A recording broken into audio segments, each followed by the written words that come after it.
Okay, if you just give me your full name first so I can test the levels, Ed. Ed Miliband. Excellent, great. First of all, can you tell me, Ed, where you're visiting today in Surrey? I'm coming out to Camberley to talk to Labour Party members and others about my campaign for the leadership, and I think it shows that there are no-go areas for Labour. I'm going all around the country to talk to people about my campaign and what I stand for, and that's why I'm going to be in Surrey today. Obviously, you mentioned there there's nowhere you won't go. Obviously, Surrey wasn't the best place for Labour in the election. Why have you decided to come down and, you've a lot of places to go in your campaign over the next couple of months. Why have you decided to, some would say, waste time in Surrey? I think there's a couple of reasons. First of all, it's really important for Labour that there are no-go areas across the country, including in the south of England. We did badly in the south of England. We've got a long way to go to reconnect with people in the south, and I'm going to be trying to do that today. And secondly, there are a lot of Labour Party members, including in Surrey, and I think it's important that they keep the flag flying for us, and that we really thank them for doing that and talk to them about their views about how we win back parts of the south of England. You mentioned over the last couple of days that something should be done with the banks regarding the excesses over the last couple of years. A lot of bankers live in Surrey. What do you have in mind? Well, I think that the financial services industry is really important for our country. I think, though, many people in the banks will have been disappointed by some of the excesses, not of the ordinary people who work in the banks, but by the people right at the top.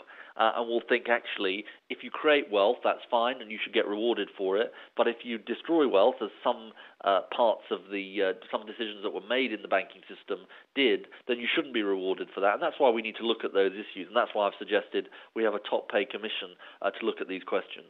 And what's your main message? It's very hard to get, with the 5 candidates, a main message out to differentiate you between the others. What is that? I think my most important message is that we need a Labour Party that stands very clearly on the side of ordinary people in this country and says that if you work hard, you should be properly rewarded. So I'm campaigning not just for a minimum wage of £5.65 an hour, but a living wage of more than £7 an hour, because I think that we do need to lift people out of poverty if they're working. We need to remove the burden on middle-class families when their kids want to go to university, which is why I've proposed replacing tuition fees with a graduate tax.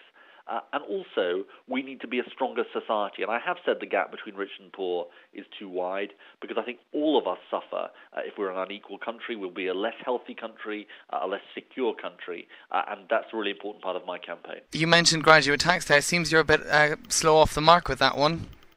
No, I've got Vince Cable now supporting me, and it's something I published an article about a few weeks ago, and I'm obviously pleased that Vince now seems to be supporting me.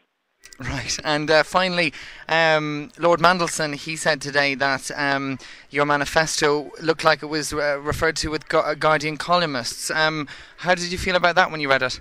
Well, I don't agree with him, obviously, because I think actually our manifesto had lots of good things in it, and I'm going to defend our manifesto and indeed, defend many of the things that we did in government. Of course, there are lessons to learn for all of us, but I think most people reading and listening to Lord Mandelson's memoirs this week will think actually it's time to move on from the past and get to the future. Finally, on that point, actually, one of your party colleagues said yesterday that the party, this attitude of the cuts versus actually investment into the economy will actually drag Labour down moving into the future. Where do you stand on that? I think we need to show that we can make some reductions in spending, but we need to show that we've got a different alternative to what the government is proposing, because I think what they're proposing will be very damaging, including to people in the south of England and in Surrey, who rely on public services, who rely on education, who might have hoped their schools were going to be rebuilt, who will have seen all kinds of things happening in our society over the last decade they quite liked happening, and now I think you're going to see some of the consequences of that. So I think we need an alternative to what the government is proposing, but we also need to say, yes, we do have to make reductions in some areas. Ed, great. Thank you very much. Cheers. Take care.